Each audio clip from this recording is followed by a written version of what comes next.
Welcome to Sleepy Historian. You have found your way here, perhaps late in the evening, when the house has grown quiet and the lights are low. This is a place for long, slow stories from the past.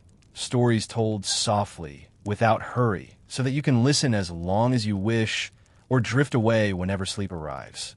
There is no need to stay awake. Many who come here simply let the words carry them until morning comes again.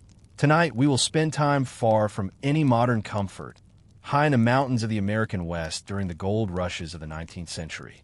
The title of this telling is simple: How 19th Century Gold Miners Stayed Alive in Mountain Snow Camps. You may have pictured those camps differently. Perhaps you imagined constant activity, men shouting, pans clinking in streams, fires blazing against a starry sky, the promise of sudden wealth keeping everyone warm. That picture belongs to summer, to the brief months when rivers ran clear and trails remained open. Winter was another matter entirely. When the snow began to fall in earnest, the camps changed. The streams froze. The trails vanished under drifts. Supplies that had seemed plentiful in autumn grew smaller each week. Men who had arrived full of plans found themselves confined to small clusters of tents and rough cabins, waiting for a spring that felt impossibly distant. This is not a story of adventure in the usual sense. There were no great battles here, no dramatic rescues. Only the quiet, day-after-day effort to remain alive in deep cold. The danger came slowly, cold that settled into bones, hunger that arrived without announcement, silence that pressed against the mind. Survival meant learning to move less, to eat less, to expect less. If you're ready, settle back now. Let your breathing slow. Feel the weight of the blanket or the warmth of the room around you. There is no need to hold tension anywhere. As we begin, imagine the air growing cooler, the light fading earlier each afternoon, the world outside the window turning white and still. You have come to the mountains late in the season, drawn by word of gold, discovered higher up than most men had dared to go the year before. The journey has already taken longer than you thought possible. The mule's breath steams in the thinning air. Your own hands are numb inside, wool gloves that have begun to wear through at the fingertips. Each evening you tell yourself that the camp cannot be far now, that tomorrow you will reach it. Then the first serious snow arrives. It begins gently, large flakes drifting down through the pines, but by morning the trail is hidden. The mule struggles. You struggle. When you finally see smoke rising ahead, thin and gray against the white slopes, you feel relief. The camp is real. Men are already there, waiting out the winter just as you will now have to do. The cabins are smaller than you expected. Some are no more than canvas tents with log walls built halfway up to keep the wind out. Snow is banked against the sides for insulation. Inside, the air smells of pine smoke and damp wool and unwashed bodies. A small fire burns in the center, fed carefully, because it must last until spring. You're shown a place along the wall where you can spread your blankets. There is barely room to lie flat without touching the man beside you. That closeness will become important later, when the nights grow colder still. No one speaks much that first evening. Conversation takes energy, and energy is already measured carefully. You eat a little, a piece of hard bread, some salted pork boiled thin, and then the light outside fades completely. Darkness comes early in these high valleys, and once it arrives, there is little to do but listen to the wind moving through the trees and wait for sleep. Sleep does not come easily. The cold finds every gap in your clothing. Your feet ache even inside thick socks. The ground beneath the blankets is uneven and hard. You shift, try to find a position that demands less from your body, but each movement lets in more cold air. Eventually, exhaustion wins, and you slip into a shallow rest, waking often to pull the blanket tighter or to listen to the breathing of the others around you. Morning brings no great change. The snow is deeper. The sky is low and gray. Someone checks the woodpile and says quietly that it will need attention soon. Another man coughs in the corner, a dry sound that does not stop quickly. You notice these things, but no one comments. Commenting takes strength that might be needed later. This is how the winter begins, not with drama, but with stillness. The world outside the cabin door becomes quieter each day. Snow fills the spaces between trees until the forest itself seems to hold its breath. Footprints from yesterday are gone by noon. The only sounds are the crackle of the fire, the occasional scrape of a shovel clearing the doorway, the slow breathing of men conserving what warmth they have. And so the long waiting starts. There will be routines to learn. How to keep the fire alive through the night without using too much wood. How to stretch food so that hunger remains bearable rather than sharp. How to sleep in a way that preserves heat. How to sit for hours without moving more than necessary. There will be days that feel the same as the one before and the one before that. Time will stretch, then fold in on itself. But all of that comes later. For now, simply rest here with the story. Let the words move slowly, like snow settling outside a distant cabin window long ago. There is no hurry. Morning is far away, and the night is quiet. If you enjoy these long, calm journeys into the past, consider subscribing to Sleepy Historian. A like or a quiet comment is always appreciated, though never required. Many listeners simply return when they need a voice to fill the darkness gently. Now breathe in slowly and out. Again. Good. We will begin with your arrival at the camp. Just as the snow starts to close the mountains for the season, the year is turning. The cold is only beginning. You have been walking for weeks, perhaps longer. The trail winds higher into the mountains, steeper each day, and the air grows thinner with every mile. Your pack is heavy at first. Flour, salt pork, a pick and pan, blankets rolled tight, but it grows lighter as you eat into the supplies. The mule carries what you cannot, yet even the animal moves slowly now, head low, breath coming in visible clouds. Autumn has already turned cold in these heights. The leaves that remained on the aspens when you started are gone, scattered and buried under early dustings of snow. You tell yourself the camp is close, that others made this journey in good time, that winter is still some distance away. But the sky has a certain grayness to it, a heaviness that you have learned to notice. Others pass you on the trail from time to time, men heading down, faces lean, eyes tired. They nod but say little. One stops long enough to warn that the high camps are already seeing snow most nights. Another mentions that the passes may close soon. You listen, but you keep moving upward. Gold has been found, and the thought of it pulls you forward more strongly than caution pushes you back. The days grow shorter. Light fades earlier each afternoon, and you find yourself making camp in deepening shadow. The fire you build is small, just enough to boil coffee and warm your hands. You sit close to the flames, watching the sparks rise into the dark, listening to the wind move through the pines higher up the slope. Sleep comes unevenly, broken by the cold that creeps in once the fire burns low. Then the snow begins in earnest. It starts as light flurries one morning, flakes drifting down without urgency. By midday, the ground is white. By evening, the trail is softened, your boots sinking slightly with each step. The mule hesitates at stream crossings where ice has begun to form along the edges. You urge it forward, speaking quietly, knowing that delay means another night on the open trail. You misjudge the distance. That becomes clear now. What seemed a reasonable journey on a map drawn by someone else stretches longer in reality. Elevation makes every mile feel heavier. The air is sharp in your lungs. Your legs ache in a steady, unchanging way. There is no point in hurrying. Hurrying only uses strength you may need later, so you settle into a slow, measured pace. Snow continues to fall through the night. You wait to find several inches covering your blanket. Brushing it away, you feel the dampness that has worked through despite your care. The fire must be coaxed back to life from embers buried under ash. Your fingers are stiff, slow to obey. Breakfast is simple, hard bread softened in hot water, and then you move on. The trail climbs a long ridge. From the top, you hope to see the valley where the camp lies, but clouds hang low, hiding the view. Snow swirls around you, reducing the world to a circle of white and gray. Trees appear suddenly out of the mist, dark trunks against the falling flakes. Sound is muffled. Your footsteps make almost no noise. Hours pass this way. Time feels stretched, uncertain. You stop often to rest, leaning against a tree, breathing slowly. The cold is no longer just outside. It has settled into your clothes, into your bones. Wet will clings to your skin. You shift the pack on your shoulders, trying to ease the places where straps have rubbed raw. At last, late in the day, you see smoke ahead, thin, pale columns rising and bending in the wind. The camp. Relief comes quietly, without celebration.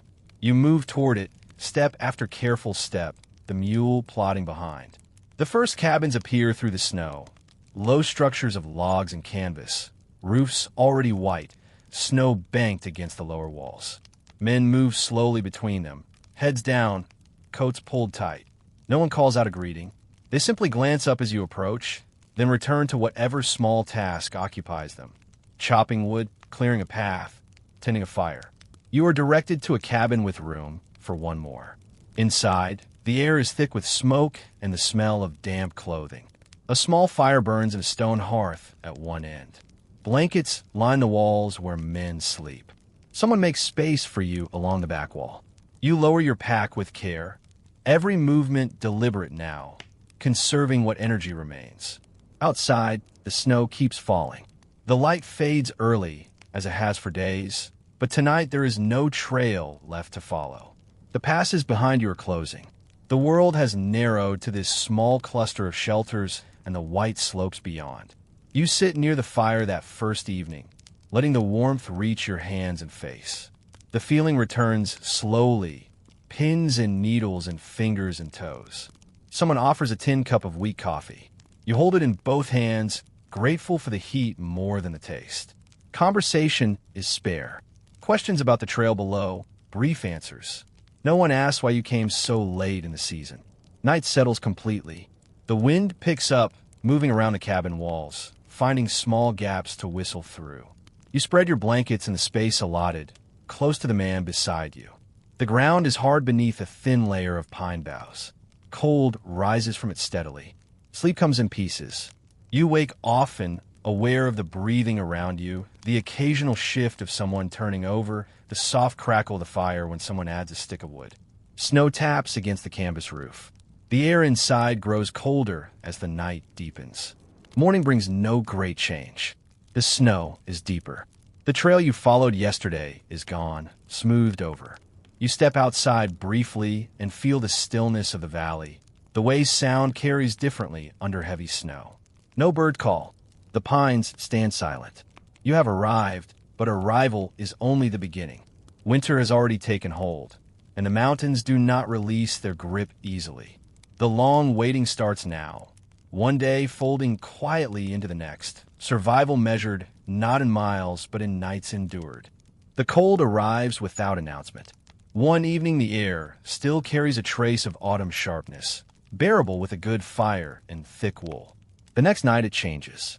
You notice it first when you step outside after supper. The wind has shifted, coming down from the higher peaks, carrying a bite that goes straight through your coat. Inside the cabin, the change is slower to reveal itself, but it comes all the same. The fire burns as it did the night before, yet the warmth seems to stop at the edge of the flames. Beyond that small circle, the air feels heavier, denser. You sit close to the hearth, holding your hands out, watching the skin redden briefly before the chill creeps back in. The men around you say little about it. One adds with sparingly. Another pulls his blanket tighter around his shoulders, even while sitting up. No one complains. Complaining changes nothing, and words take breath that might be needed later.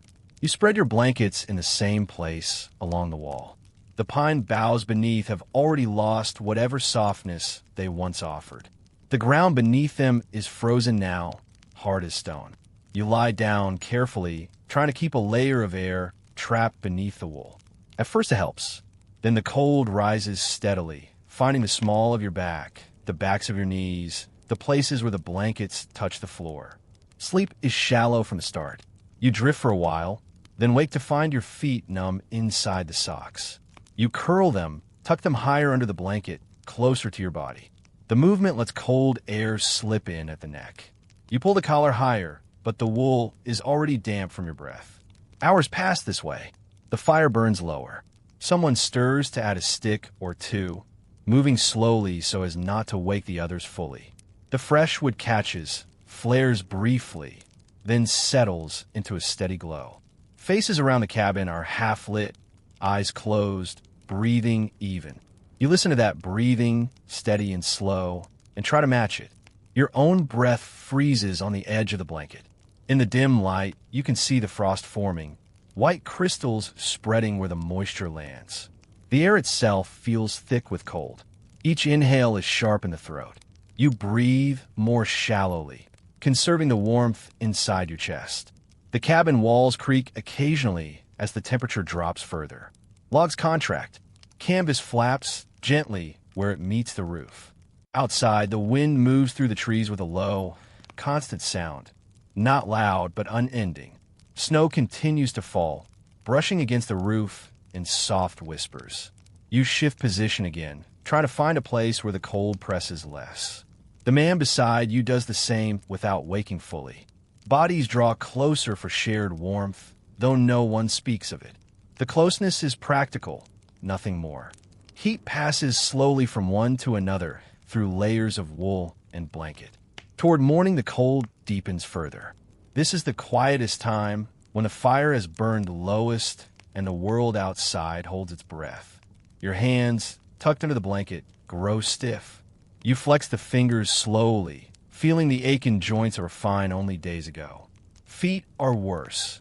Pins and needles when you move them, dull numbness when you hold still.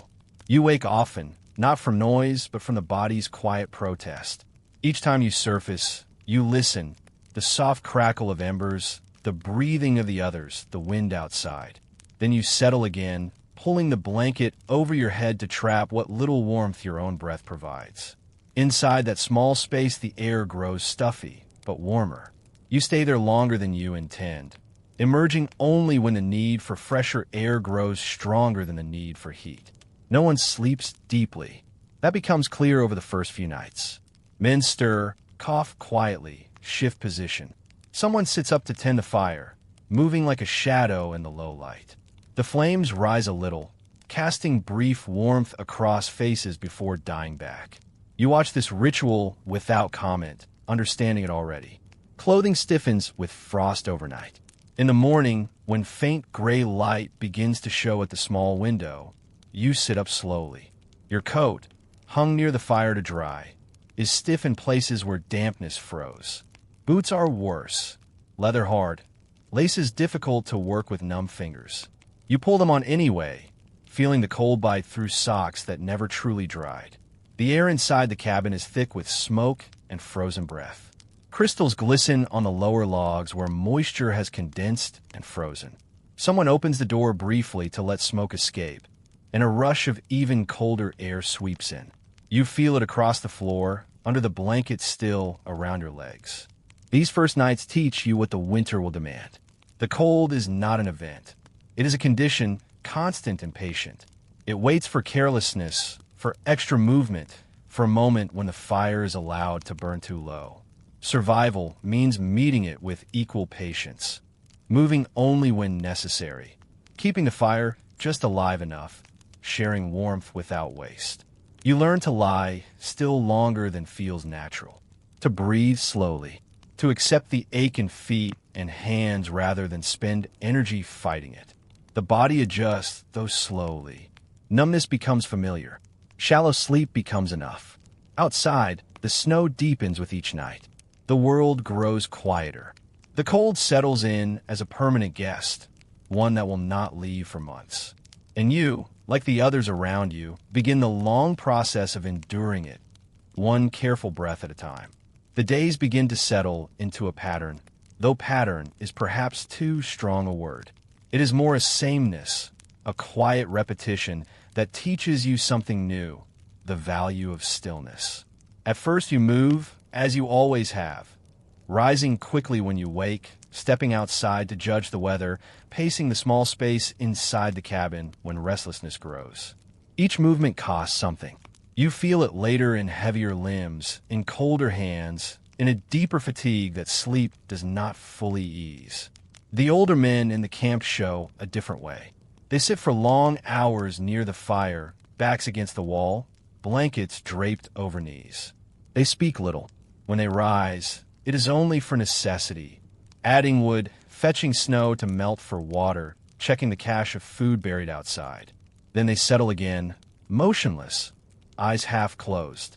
You watch them and wonder at first if illness has taken hold. It has not. They are simply conserving. You begin to imitate them slowly. After the morning ritual of melting snow and eating a small portion, you pull your blanket around your shoulders and sit. The fire crackles softly. Smoke drifts upward through the hole in the roof. Outside, snow falls or the wind moves through the pines, sounds that reach you muffled through log and canvas. At first, the stillness feels unnatural. Your legs want to stretch. Your mind circles the same thoughts. How much food remains, whether the trail will open early, what you will do when spring arrives. You shift position often, seeking comfort that does not come. Each shift lets cold air under the blanket.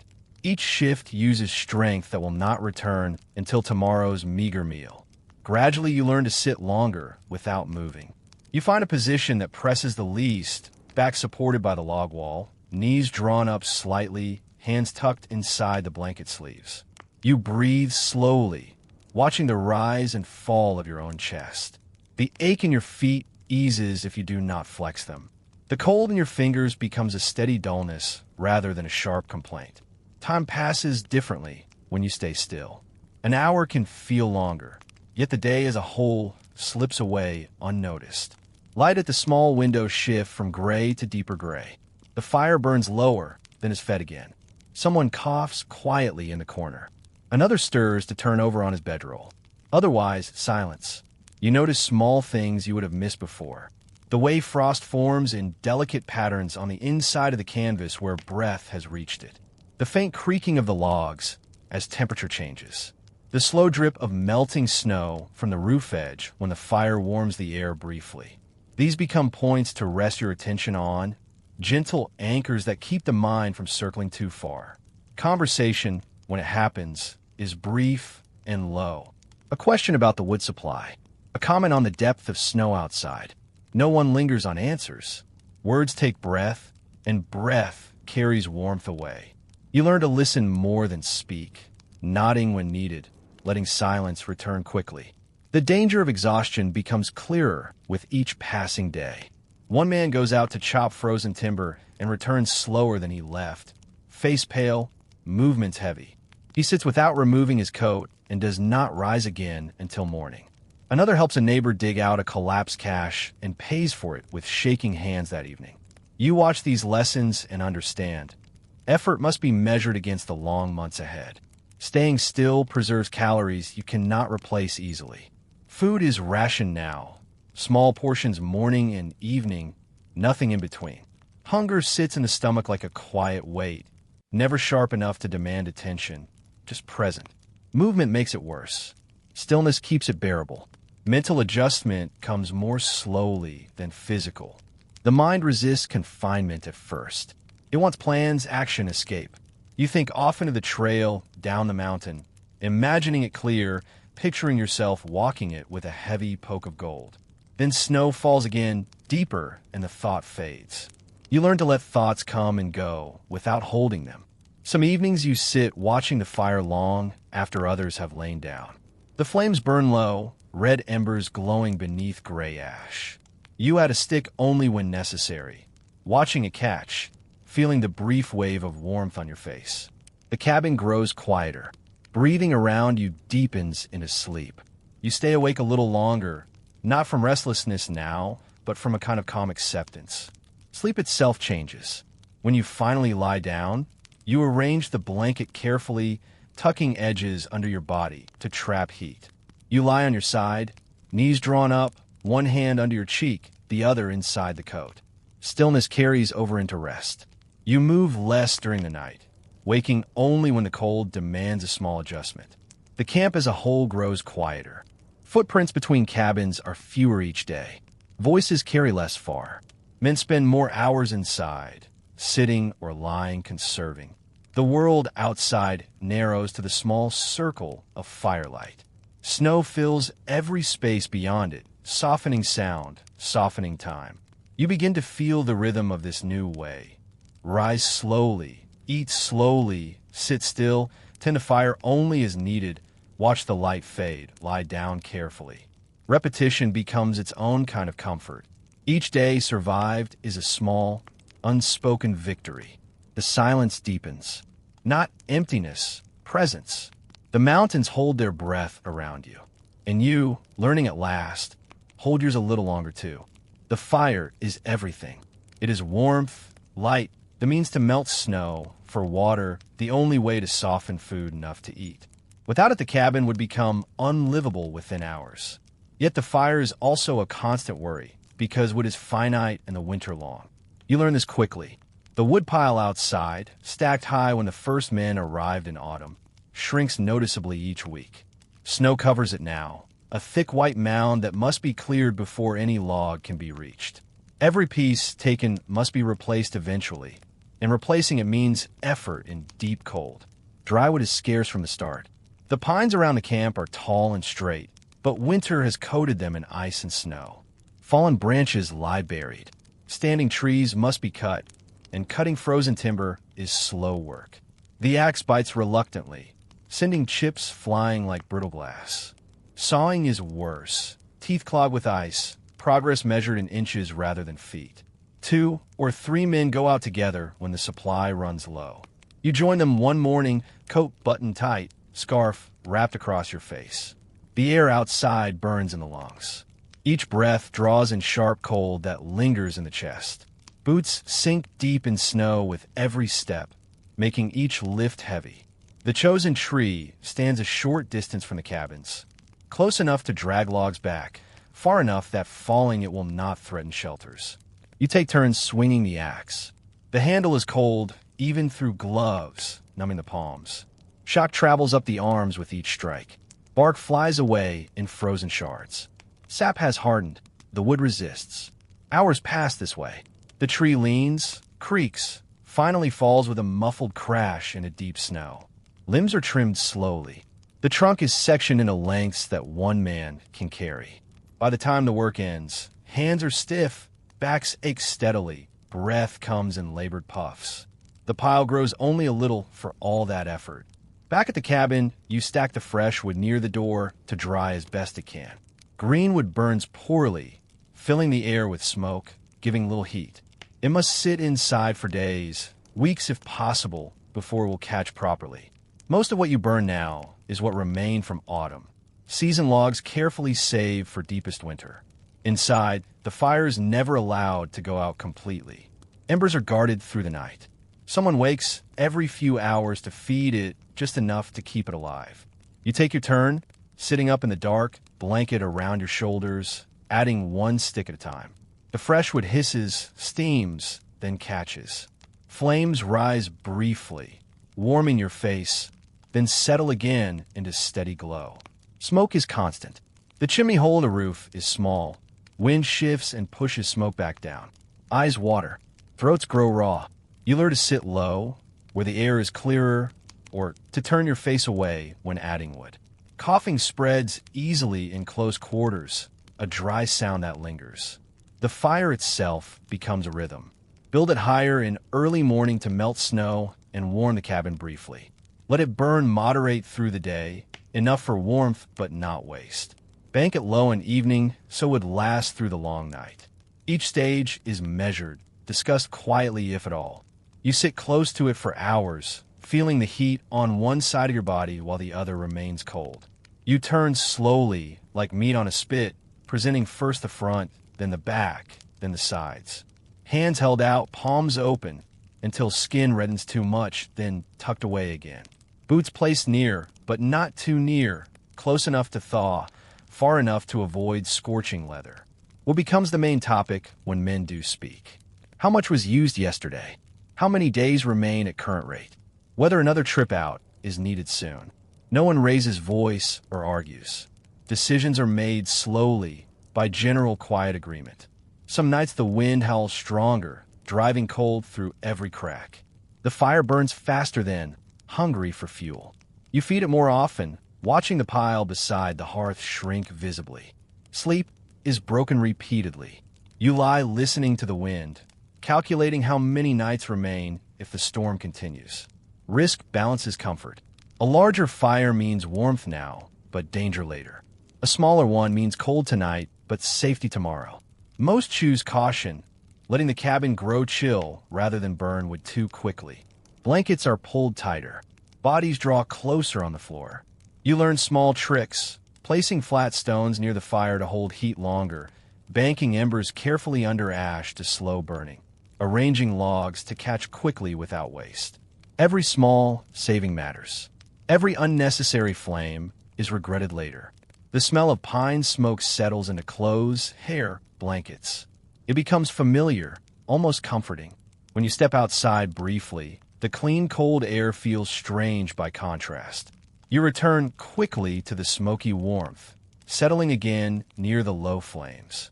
Day after day, the routine holds. Tend the fire, watch the wood, go out only when necessary to bring more. The pile outside grows smaller, then is covered again by fresh snow. The effort to uncover it increases.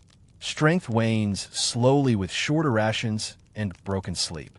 Yet the fire continues. Small, steady, carefully fed. It is the center of everything, the quiet heart of survival in the long white silence. Food becomes the quiet center of each day. There is never enough to satisfy, yet never so little that panic arrives. Instead, hunger settles in as a steady companion, present when you wake, waiting through the long hours, easing only briefly after the small portions you allow yourself. The supplies are simple and limited. Flour mixed with water and baked into hard bread on a flat stone by the fire. Salt pork cut thin and boiled until the fat renders out. Dried beans soaked overnight and simmered slowly. Coffee, weak and reused, grounds boiled again and again until the taste is only a memory. A little sugar at first, then none. These are measured carefully, divided equally, eaten without haste. Morning meal comes after the fire has been built up and snow melted for water. You sit in your place along the wall, tin plate on your knees, spoon or knife in hand. The portion is small, a piece of bread the size of your palm, a few strips of pork, a cup of thin bean soup. You eat slowly, chewing each bite longer than feels natural, letting the food linger on the tongue before swallowing. Hunger does not sharpen with this careful pace. It stays dull, manageable. Quick eating would only bring the emptiness back sooner. You watch the others do the same. Heads bent, movements deliberate, no one rushing. Conversation stops while eating. The only sound is the soft scrape of spoon against tin, the crackle of the fire, the wind outside. Afterward, you sit a little longer, feeling the slight warmth spread through the stomach. It is never fullness, only a temporary lessening. You tuck hands inside the blanket sleeves and wait for the sensation to fade, knowing it will return long before evening. The hours between meals stretch.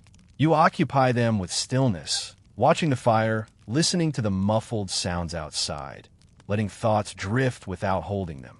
Hunger grows again slowly, a low ache beneath the ribs, a hollow feeling that makes the body feel lighter, almost detached. You breathe into it, accepting its presence the way you accept the cold. Portioning is done by one man, chosen early in the winter. He weighs or measures each share with the same calm each day. No one questions his judgment. Arguments would weigh strength. You watch as the food is divided. Flour scooped into small sacks. Pork sliced into equal pieces, beans counted out. What remains is noted quietly, calculated against the weeks ahead. Some days the portion shrinks a little more. No announcement is made. You simply notice the piece of bread is thinner, the soup more watery. Acceptance comes without words.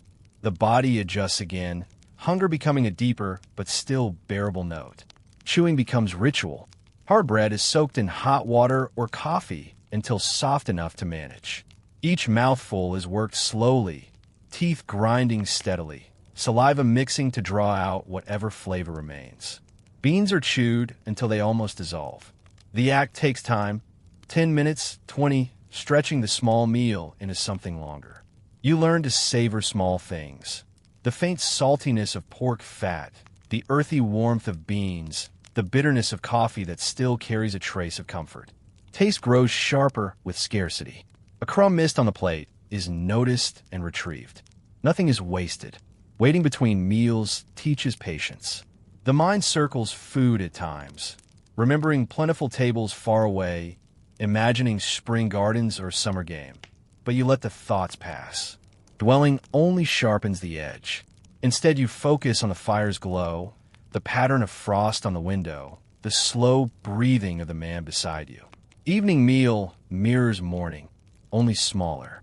The fire is allowed to burn moderate while the pot simmers. You eat in the same slow way, plate balanced carefully, spoon moving deliberately. Afterward, the hunger eases again, just enough to allow shallow sleep. You lie down with the faint warmth still in your stomach, knowing it will be gone by morning. Some nights hunger wakes you. Not sharp pain, but a quiet insistence. You lie still, breathing slowly, waiting for it to settle. Movement would only make it worse. Eventually sleep returns, thinner than before. The body changes gradually. Weight falls away, though you do not notice day to day. Clothes fit looser. Belts are pulled tighter notch by notch. Strength ebbs. Lifting a log takes longer. Walking through snow leaves you breathing harder. Yet weakness comes so slowly it becomes normal. You share small moments without speaking of them. Passing the salt when someone's portion lacks it, leaving the last spoonful in the pot for the man who coughs most. Generosity is quiet, practical. It costs little when portions are already small. Hunger teaches measurement in everything. How long to chew, how much to eat, how soon the emptiness will return. You learn to live within those limits, neither fighting nor surrendering. The body endures, drawing on reserves laid down in better months, burning them steadily through the long white days. Food runs lower as winter deepens. The calculations grow tighter, yet the routine holds. Morning portion, long waiting, evening portion, rest. Hunger remains the constant background, never overwhelming, always present. And you, like the others, measure your survival one careful bite at a time. Sleep changes completely in the deep cold. It is no longer a simple surrender to tiredness, but a careful act that must be managed if you are to wake again with strength enough for another day. The cabin grows quieter as evening fades into night, the fire banked low, the men settling into their places along the walls. You prepare slowly. Boots are removed and placed near the embers, not too close to scorch, close enough to keep leather from freezing solid. Socks, damp from the day's small efforts, are turned inside out and draped on a stick to dry as best they can. Extra clothing is kept on, coat, hat, even gloves sometimes, because removing layers only invites cold to settle deeper. The bedroll is spread on the same spot of ground, now familiar in its hardness. Pine boughs beneath have flattened long ago, offering little cushion. You lie down carefully, arranging the blankets in layers. One beneath if you have it, the heavy wool ones above, tucked tightly under feet and shoulders to trap air. The edge is folded over your head, creating a small cave of breath-warmed space. Position matters. On your side, knees drawn up slightly, one hand tucked under your cheek, the other inside the coat, against your chest. This curls the body, reducing exposed surface. Back sleeping lets cold pool along the spine. Stomach sleeping presses face into freezing fabric. You have tried them all and settled on the curl, like an animal in its burrow. The man beside you does the same, bodies close but not touching at first. Later, as the night deepens, shared warmth becomes necessary. You shift nearer without speaking, feeling the faint heat through layers of wool. Groups of 2 or 3 share larger blankets sometimes, heat passing slowly between them. No one comments. It is simply what must be done. Sleep comes shallow from the beginning. The cold presses steadily, finding every small gap. Feet ache first, then grow numb. You flex toes slowly inside socks, just enough to encourage blood, not enough to let cold air in. Hands are kept pressed against the body, warming gradually. Breath inside the blanket cave grows stuffy, but warmer. You stay there longer, emerging only when lungs demand fresher air. The fire burns lowest in the early hours. Someone has the watch, waking every hour or two to add a stick or shift the embers. You hear the soft scrape of wood, the faint crackle as it catches. Warmth spreads briefly across the cabin floor, reaching your face or shoulder, depending on position. Then it fades again, and the cold returns stronger for the contrast. You wake often, not fully, but enough to register discomfort. A foot gone numb, a hand too cold, the blanket slipped from one shoulder. Each time you adjust carefully, tucking the edge back, drawing knees higher, pressing closer to the man beside you. Movement is minimal. Large shifts waste heat and wake you more completely. Fear of sleeping too deeply lingers at the edge of thought. You have heard stories. Men who settled into warmth that was only numbness, who did not stir when the fire burned out. No one speaks of it directly, but the watch is kept faithfully. You wake more easily than you did in warmer times, body alert to changes in temperature. Some nights the cold deepens beyond bearing. Wind finds new cracks in the walls, driving icy air across the floor. Blankets frost where breath touches them. You wake repeatedly, each time pulling the covering tighter, breathing into cupped hands, waiting for the faint warmth to return. Sleep fragments into short stretches. Doze, wake, adjust, doze again. Dreams come in snatches, thin and colorless. Memories of warmer places, food in plenty, open trails. They fade quickly upon waking, leaving only the cabin's dim reality. You do not linger on them. Morning is far away, and rest, however broken, is still rest. Toward dawn the cold reaches its lowest. This is the hardest time. The fire is only embers, the air thick with frost.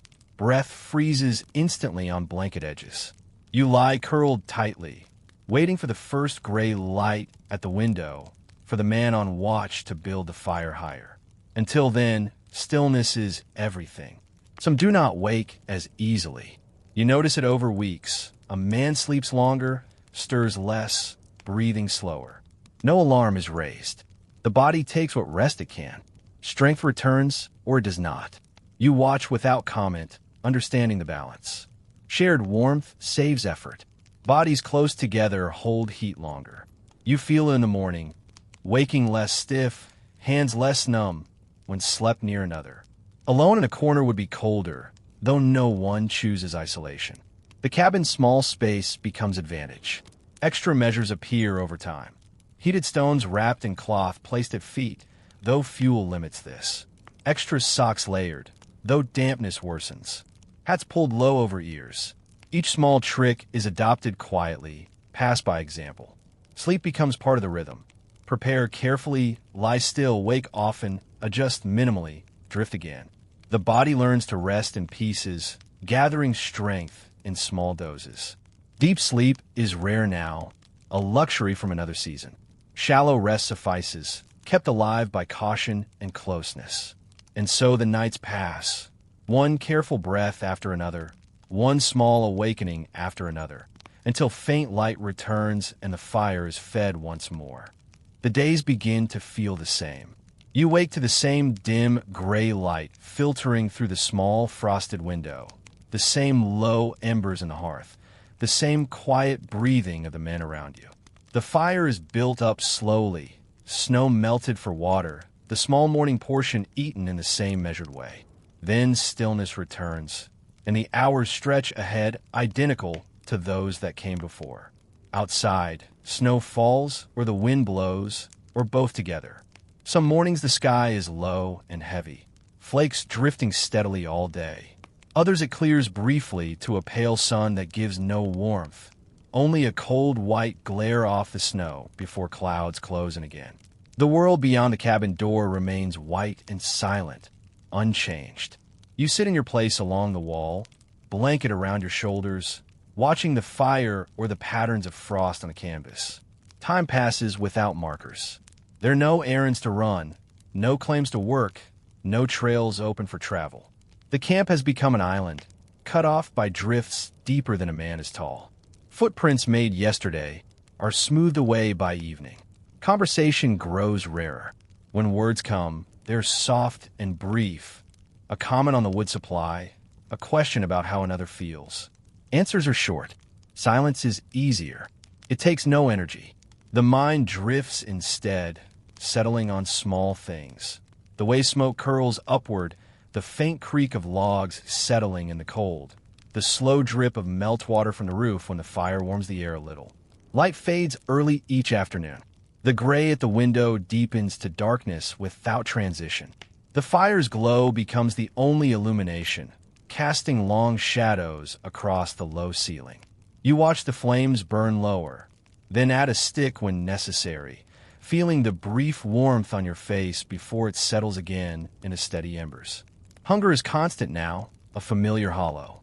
The portions have grown smaller over weeks, adjusted quietly to make supplies last. You eat slowly as always, chewing longer, letting the faint warmth linger in the stomach before it fades. Between meals, the emptiness waits patiently, neither better nor worse than yesterday. Some days a storm arrives.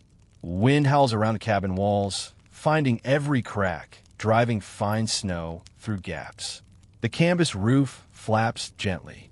Smoke backs down the chimney hole, filling the air thicker than usual.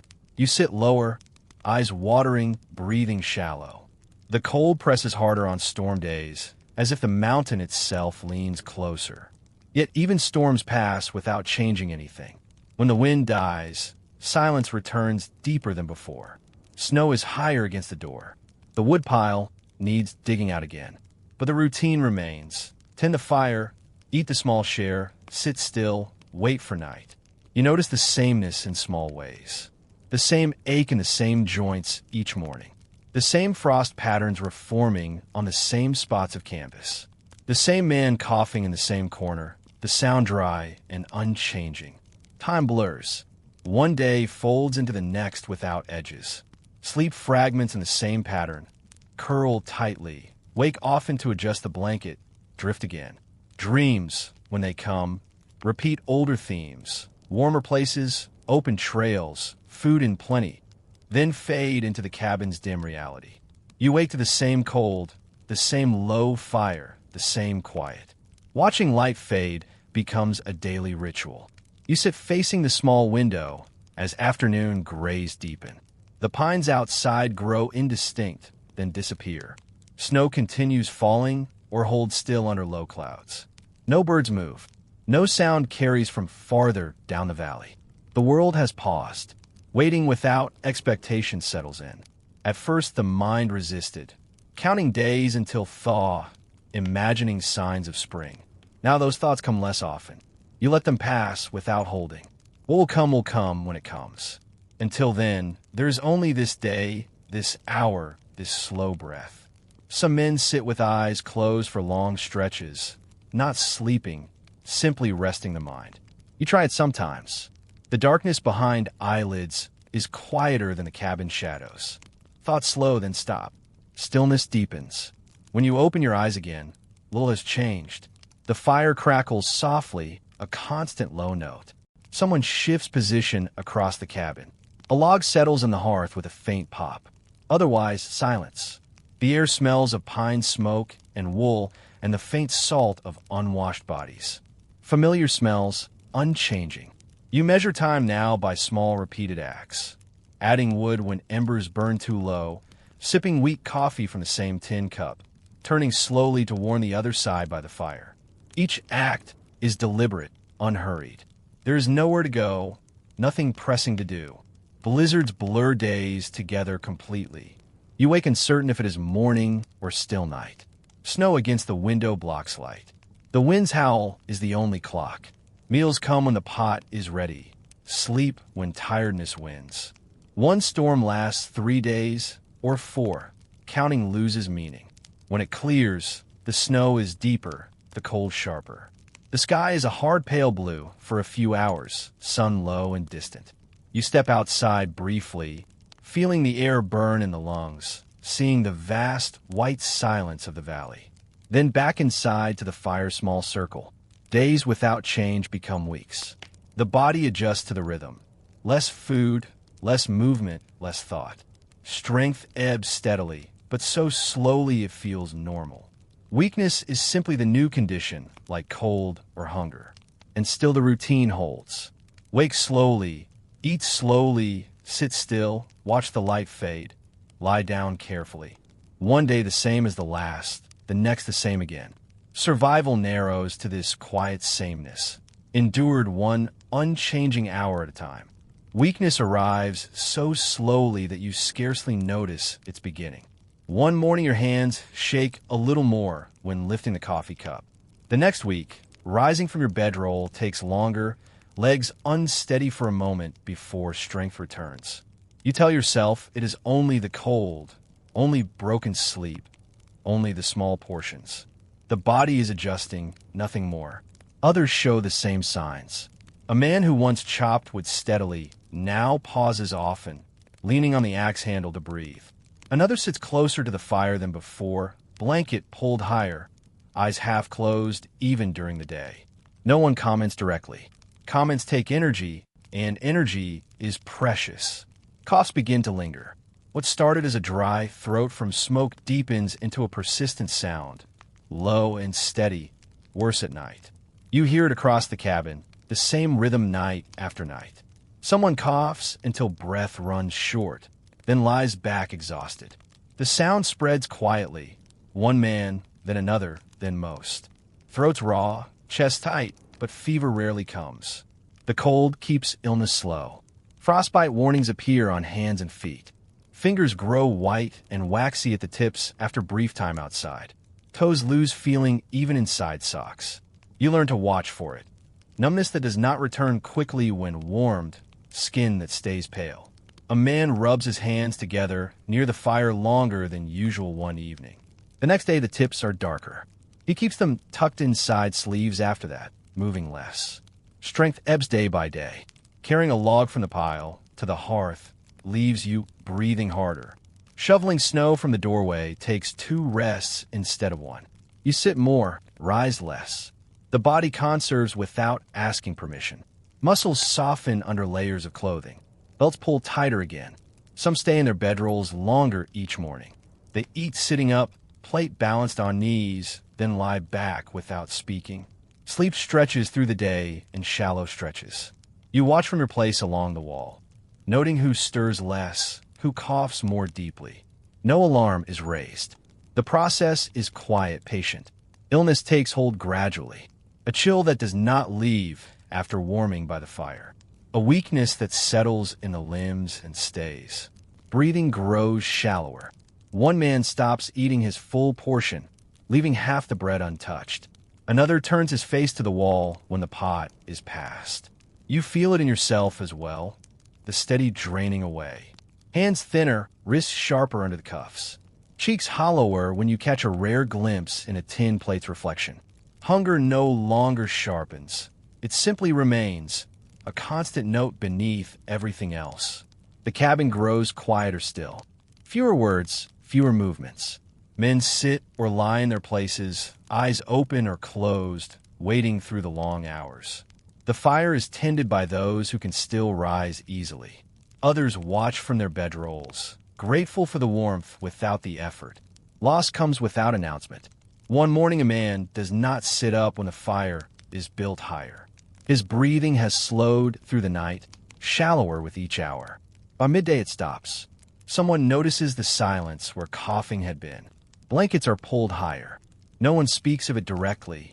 The body is left until evening, then carried out quietly and placed under snow until ground thaws enough for burial. Another follows days later. He had stayed in his bedroll for a week, eating less each meal, speaking not at all. Morn does not come for him. The space along the wall feels larger afterward, though no one moves into it immediately. You notice these absences slowly. The cabin's rhythm adjusts. One less portion to divide. One less body sharing warmth at night. The coughing chorus thins by one, then another. Silence deepens. Weakness makes everything slower. Tending the fire takes longer.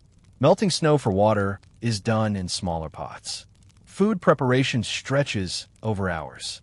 You help when you can, though your own strength flags. Hands tremble when spooning beans. Breath comes shorter after small effort. Some hold on longer by sheer stillness. They move only when necessary, speak not at all, eyes closed much of the day. The body clings to reserves, burning them sparingly. Others slip faster, as if tiredness finally wins completely.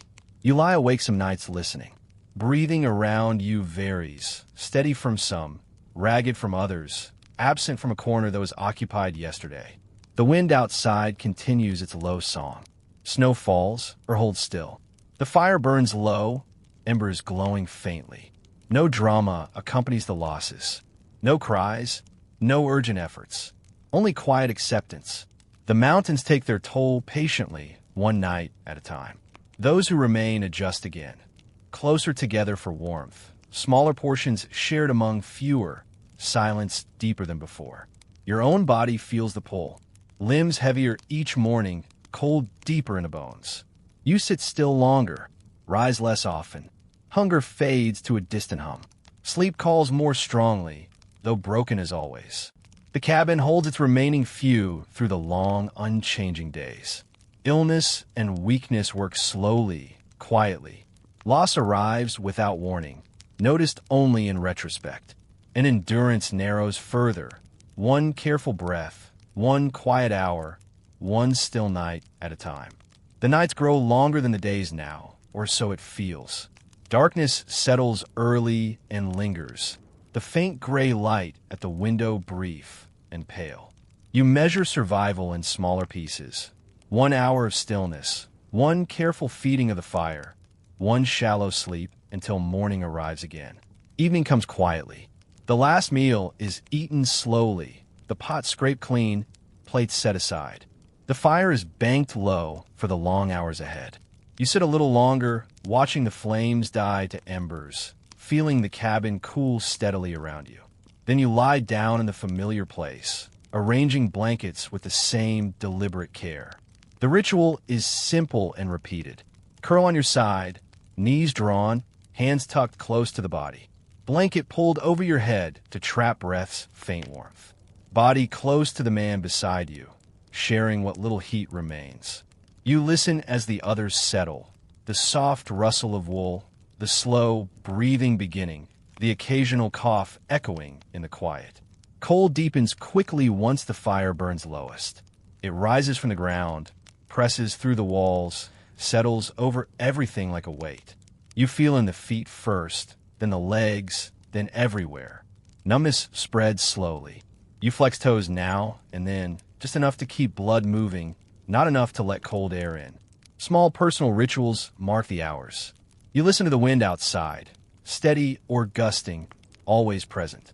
You count breaths, sometimes slow and even, letting the rhythm carry you toward rest. You check the fire with your eyes when waking. The faint red glow of embers, the shadow of the man on watch adding a stick. These small acts anchor you through the darkness. Waking comes often. The body refuses deep sleep now, alert to every drop in temperature. A foot gone numb, a hand too cold against the chest. The blanket slipped from one shoulder.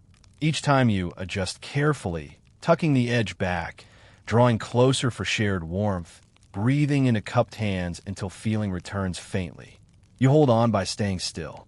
Movement wastes heat, wastes strength.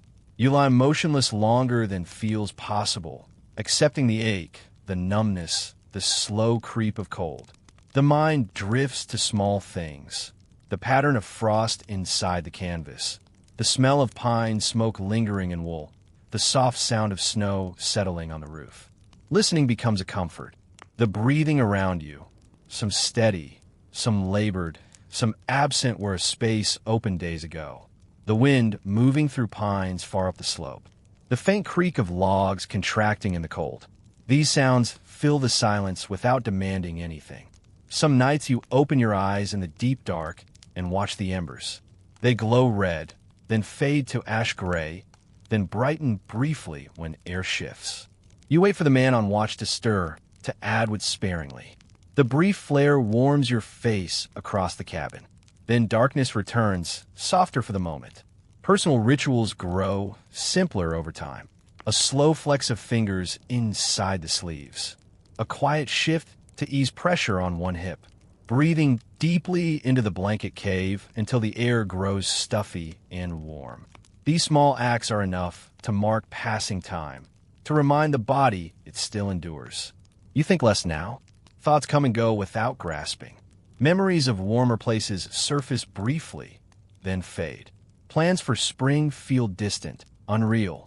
Only this night matters, this hour, this breath, this careful holding on. The coldest time arrives toward dawn. Embers are lowest then, the air thickest with frost. Breath freezes instantly on the blanket edge. You curl tighter, waiting without expectation. Morning will come, or it will not. Until the faint gray appears at the window, there's only stillness. Some mornings one less breathing sound is noticed. The watch reports it quietly, or no report is needed. The absent speaks.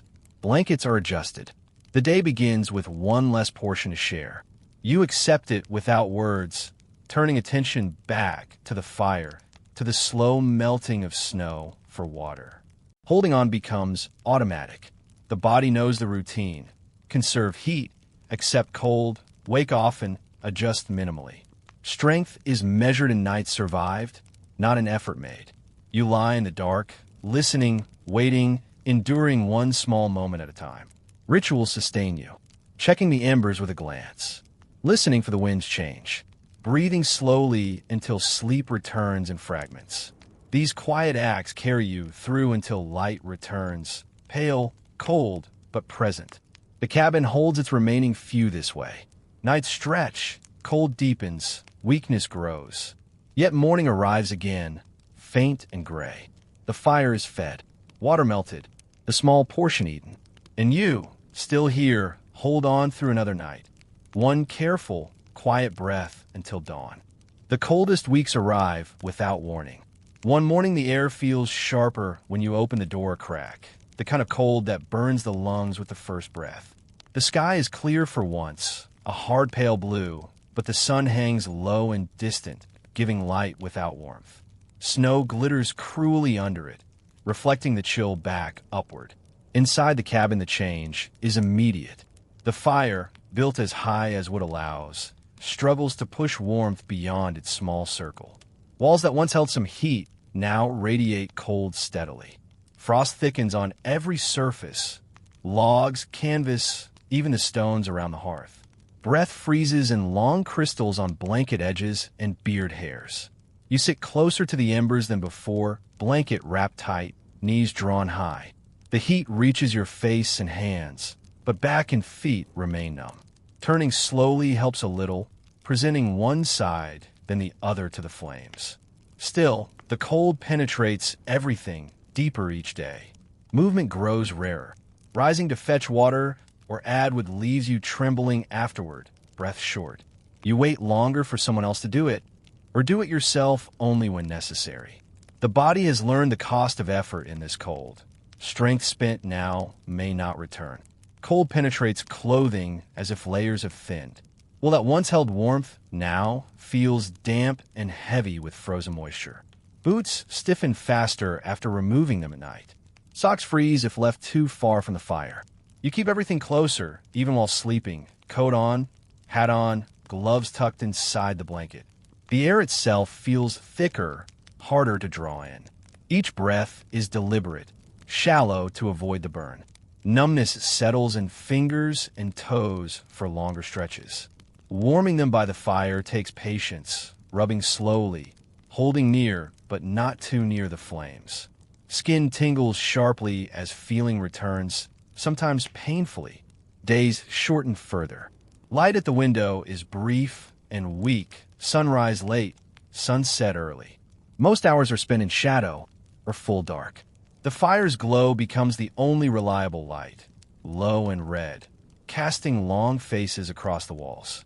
You watch it constantly, judging when to feed it, balancing warmth against dwindling wood. Emotional flattening deepens. Thoughts grow simpler, slower. Hunger is distant now, a low hum rather than demand. Tiredness is constant, but not the kind that promises deep rest. Only shallow doses broken by cold. Joy is absent. Despair does not rise either. Only quiet acceptance remains. Conversation stops almost completely. A nod suffices for agreement. A gesture points to the woodpile or the water pot. Words feel unnecessary, or perhaps too costly. Silence fills the cabin like another occupant, heavy but familiar. Sleep becomes automatic, though still fragmented. You lie down earlier, rise later. The body curls tighter than ever, seeking its own small heat. Blankets frost over completely some nights. Waking to shift position happens less often, movement too dear. You endure numbness longer, waiting for dawn's faint promise. Outside, the world freezes harder. Snow crusts over with ice after clear nights. Pines stand rigid, needles coated white. No sound carries, no animals, no wind sometimes, only absolute stillness. The valley holds its breath under the deepest cold. The sun, when it appears, barely clears the southern ridges. Its light slants low across the snow, pale and thin. You step outside once on such a day, just long enough to feel the air bite through every layer. Face aches instantly. Eyes water and freeze at the corners. You return quickly, settling again by the fire, waiting for skin to warm. Survival becomes automatic. Tend the fire sparingly. Eat the small portion without tasting. Sit or lie still. Breathe slowly. The body functions on habit now, reserves burning low and steady. Weakness is complete. Lifting a cup takes both hands some mornings, but it changes little day to day. Cold penetrates to the bone. Joints ache constantly. Muscles stiffen faster after rest. You notice it when shifting position, the slow, reluctant movement, the faint tremor in hands. Yet pain is dull, manageable. The cold numbs even complaint. Nights are longest in these weeks. Darkness complete, cold absolute. Embers guarded more carefully than ever. One stick at a time, hours between. You wake to check them sometimes, adding wood with stiff fingers, then settling back into the curl. Shared warmth is vital now. Bodies press closer without discussion. The mind flattens further. Thoughts circle the same small paths. Fire low, add wood. Water low, melt snow. Morning far, wait. No plans beyond the next small act. Spring feels like a story from another life. Some mornings the cold feels unsurmountable. You lie longer under the blanket, delaying the moment of sitting up. Breath warms the small space inside, a temporary shelter. Eventually necessity wins. The fire needs tending, the pot filling. You rise slowly, movements deliberate. The cabin holds fewer now. Absence is noticed quietly. Space is left empty. Warmth shared among remaining bodies stretches thinner. Silence deeper. Yet the routine continues unbroken. These coldest weeks test the final limits. Cold is no longer outside. It lives inside clothing, inside bones, inside breath. Endurance narrows to its essence. Stay still, stay warm enough, stay alive until the cold begins to loosen its grip. And so you wait, breath by slow breath, hour by quiet hour, through the deepest winter the mountains can give. The first signs come quietly, almost unnoticed. One morning the air feels less sharp when the door is open a crack. The burn in the lungs is milder, the cold less eager to rush in. You sit up slowly, listening to the silence outside. No wind, no falling snow, only a stillness that feels different from the deep freeze. Light at the small window lasts a fraction longer. The gray dawn lingers before fading to afternoon gray. The sun, still low, clears the southern ridge for a few more minutes each day. Its light slants across the snow with a hint of warmth you have not felt in months. You notice it on your face when sitting near the fire, a faint softening of the chill. Snow on the roof begins to soften. Late in the day, when the weak sun touches the canvas, a slow drip starts, steady drops falling from the edge into the snow below. The sound is new, almost startling after the long silence. You listen to it for hours, the soft plink repeating without hurry. Icicles hanging from the eaves lengthen, then glisten. Water runs down their sides in thin streams during the brief warmest hours. By evening they freeze again, longer than before. You watch this cycle from inside. noting the small change without comment. The crust on the snow surface weakens. Footsteps made yesterday sink deeper today. Snow that once held a man's weight now gives way with a soft crunch. Someone steps outside and reports quietly that the top layer is turning mushy under the sun. No one celebrates. Change is too slow for that. Air inside the cabin feels different as well. Frost on the lower walls melts in patches near the fire, running down the logs in tiny rivulets. The canvas roof sags slightly more under wet snow. Smoke rises a little easier through the chimney hole. Breathing is less painful, though still careful. You move a little more each day. Rising to tend a fire takes less effort. Hands shake less when adding wood. Legs steady faster after sitting long hours. The body responds to the subtle easing, though weakness remains deep. Strength returns in small measures, not waves. Birds appear for the first time in months. A raven circles high overhead one clear afternoon. Its call carrying down the valley, harsh, distant, alive. Later, smaller birds flit between pines, dark shapes against the white. Sound returns to the world gradually, no longer muffled completely. Snow slides from branches in heavy clumps when the sun strengthens.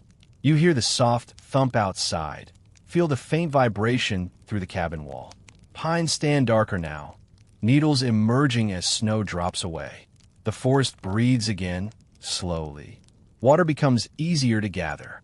Snow scooped near the surface melts faster over the fire. No need to chip ice from deeper drifts. The pot fills quicker. Weak coffee tastes almost warmer, though ground or nearly spent. The men stir more often. Someone sits up longer after eating. Another steps outside, briefly without wrapping the scarf so tight. Coughs ease slightly, less dry, less constant. Sleep stretches a fraction deeper at night, broken less by cold. Light grows noticeably.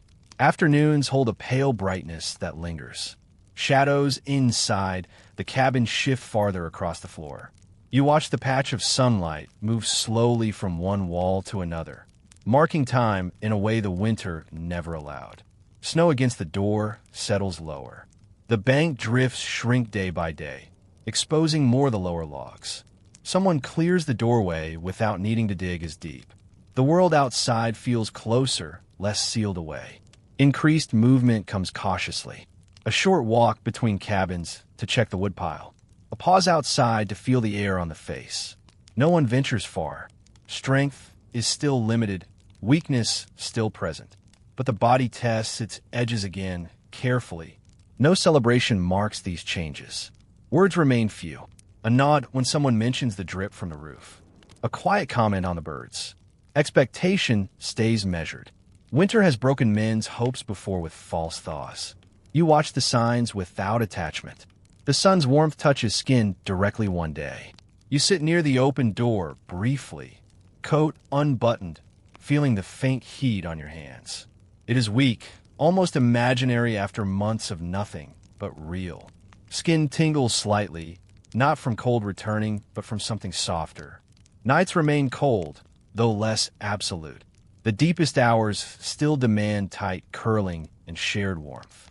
Embers still guarded carefully. But morning arrives with less ache in the joints, less stiffness in the fingers. Snow softens further. Footprints fill slowly with meltwater.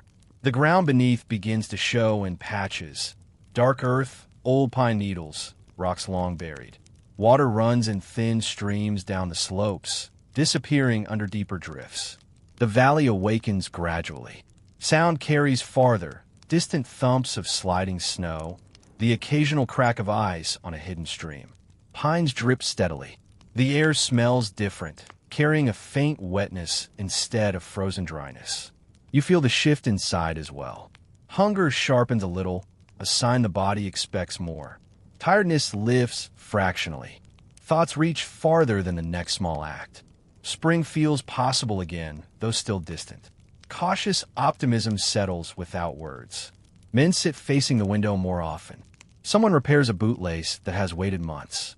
Another checks the trail down the valley, reporting snow, still deep but softening. The thaw advances one small sign at a time. Longer light, dripping roofs, birds returning, snow giving way.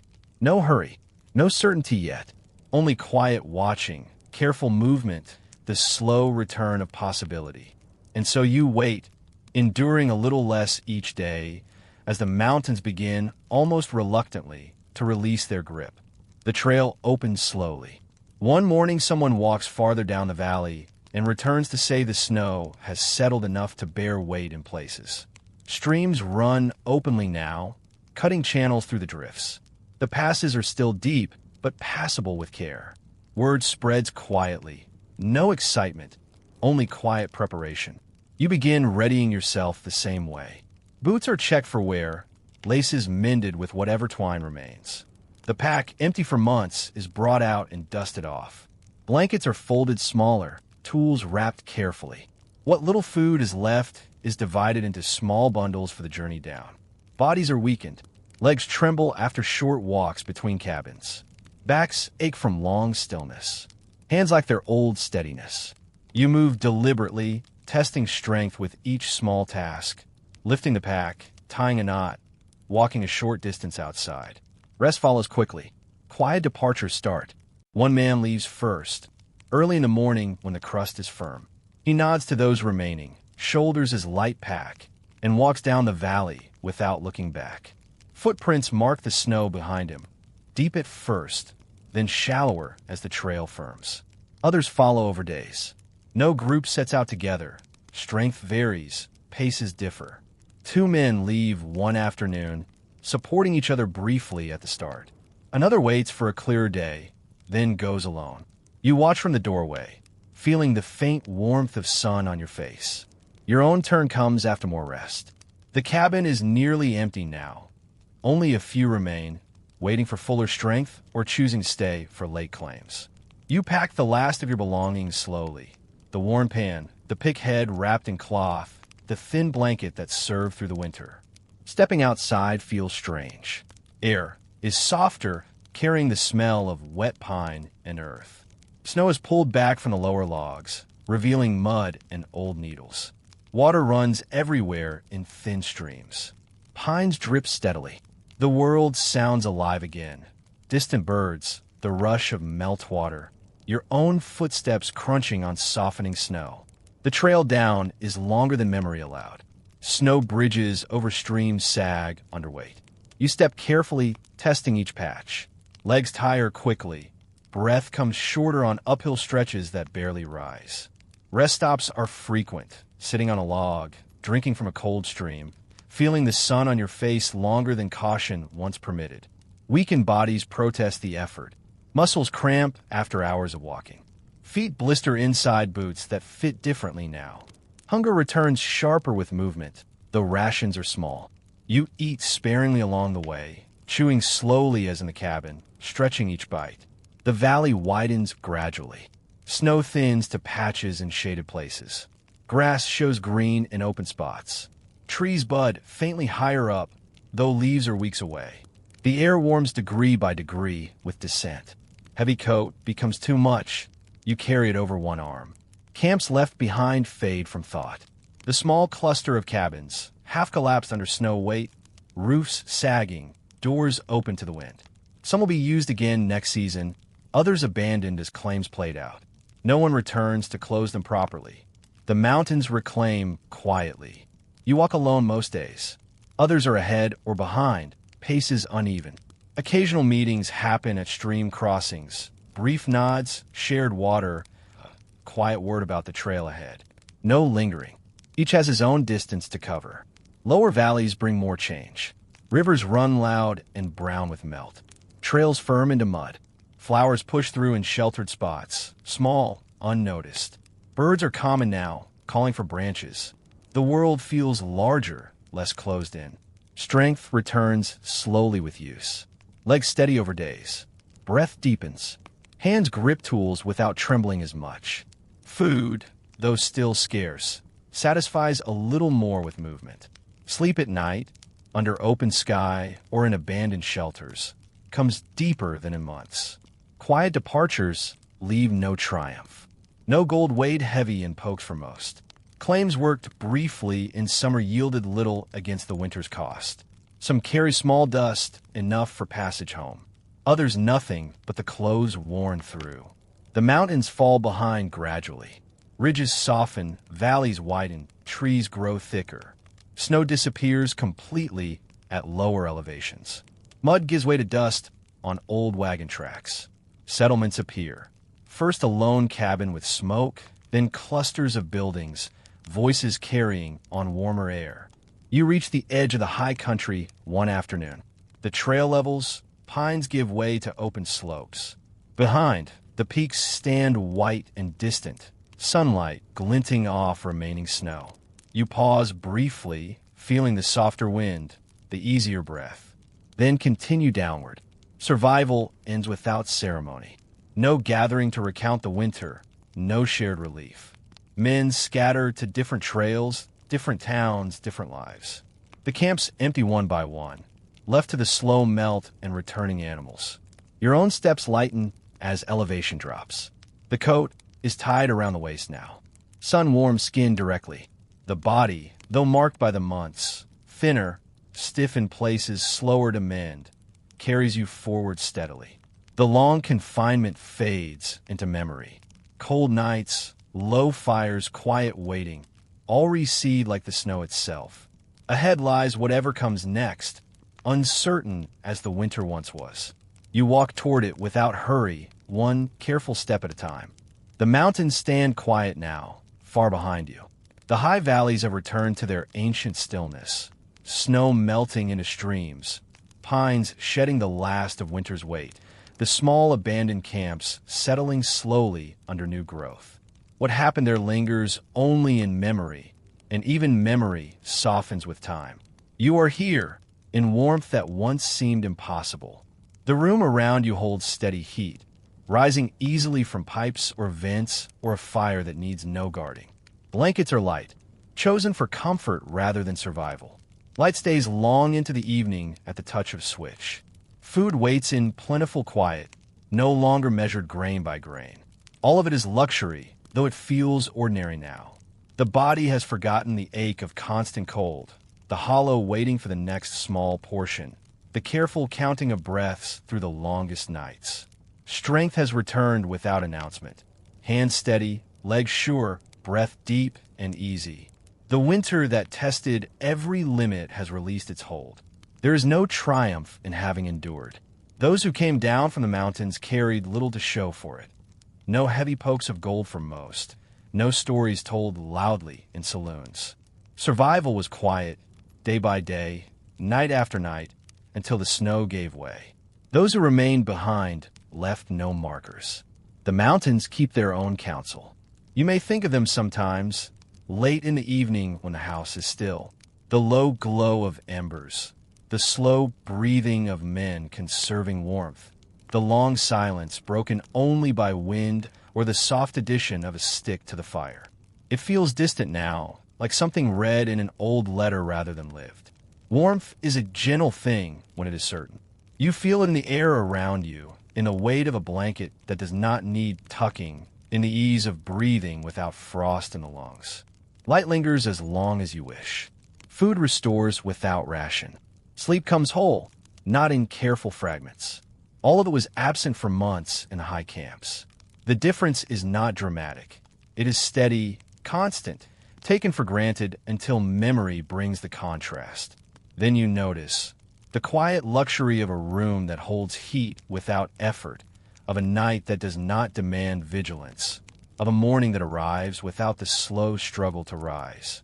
The men who stayed through the winter asked for little. They wanted only to remain alive until spring. Many did. Some did not. The mountains gave nothing extra, no reward, no recognition. Endurance was its own end. You can rest now. The story has reached its quiet close. There is no need to hold anything. Tension in the shoulders, watchfulness in the breath, careful counting of resources. Let all of it go. The room is warm. The light is soft. Morning is far away and safe.